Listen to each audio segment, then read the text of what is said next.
people on the ground? I think people are, yeah, it could be. I mean, if people are shocked, if one can put it that way, people are shocked about what really is happening out there. You can see on social media, you can see when you speak to the people in the taxis, on the streets, even in our homes, people are really, they don't believe that this is actually happening. The graphic visuals that are there on social media also really don't help. And I think people are really anxious and they're trying to find anything that they can use to see if we can contain this violence. And that's why they just, I think, complaining to the Human Rights Commission, even though there are some other institutions like the police and others who they can actually go to in terms of issues that are relating to criminality. All right. The King is bearing the brunt for this particular incident at the moment, but there's a lot of activity, as you said, on social media. And people may not be aware, but they have to take responsibility for the things that they tweet. Could that be something that, as a commission, you look at specific tweets, comments that are being made on social media?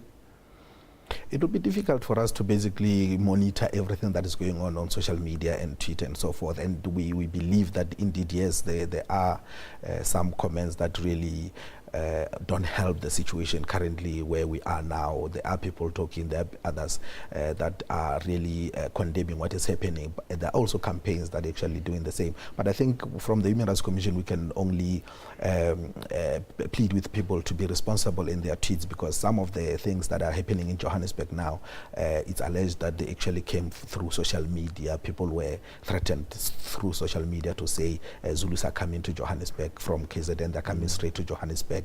The streets, Market Streets and wherever business people should run away, and that's what really happened. And that doesn't really help, because of it creates anarchy, it creates panic in the communities, including the migrant community that is in our midst. You have to adjudicate what the King said. What process are you going to go through, and what was the likely outcome for you at the end of the process? Look, I don't want to dwell much on what the outcome of our investigation will be. I'll be preempting what we're still in the process of. But we are already halfway in that investigation, especially from the first complaint that we received. We've already contacted the King's, or we've already made contact with the King's office. And in actual fact, the King has been very cooperating in this regard.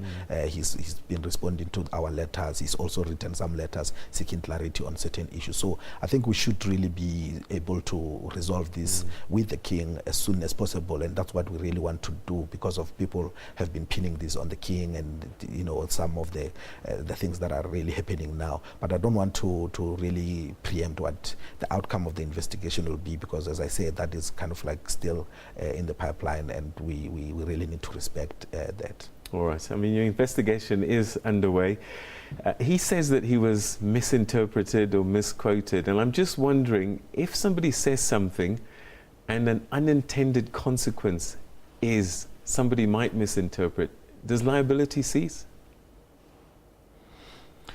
Look, the Commission has always appealed to leaders and politicians to exercise caution when they speak in public forums, because some of the things that we say as leaders can actually bring us to where we are now. I mean, there have been utterances in the past during the Soweto xenophobic attacks. If you remember, there were some politicians whose utterances were really condemned by the Commission and by other people outside, because of they were really kind of like fueling, not really helping what is happening there, really fueling what was happening. And I think we really need to emphasize that, because there is a belief from others that we are where we are because of some utterances that were made, whether true or not. But I think we really need to guard against what we are saying as leaders. What can you do? I mean, you can't really enforce anything. What can the Commission do?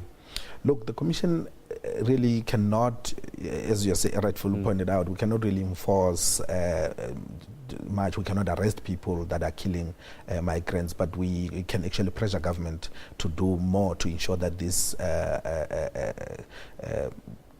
problem. This chaos is actually being contained. That's why we went to KZN to see for ourselves what is actually being done by government and the provincial government. And I think we really need to commend what government is doing. They really reacted quickly in terms of resources.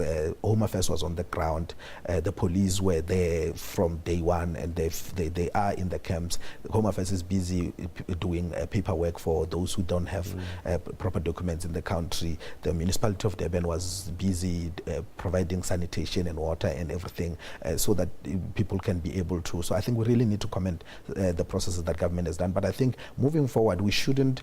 We should actually keep the momentum. Remember, Soweto happened, 2008 happened, Soweto happened, and there were gaps, there were breaks in between. We kind of like lost it somewhere there. We didn't keep the talk going so that we can be able to deal with certain issues that arose from that time that we really need to deal with now. That's why the hope, this is a perfect opportunity for us to be able to take this dialogue forward, to enable the integration of migrants in our communities, to enable them to be able to do business in those communities, but also to find employment in the country, because of the constitution is clear around the rights of migrants in the country. They have all the rights that we have as South Africans, except the right to vote. So I think we really need to start talking about that, but also to conscientize our people, our communities about the rights of these people, so that we can be able to move forward as one country. All right, Mr. Mangena, we're going to have to leave it there, but thank you very much indeed for sharing your thoughts with us, and perhaps we can follow up once some of your adjudications have taken place on the way forward. Thank you so much for your time this evening. Thanks for having me. All right, that was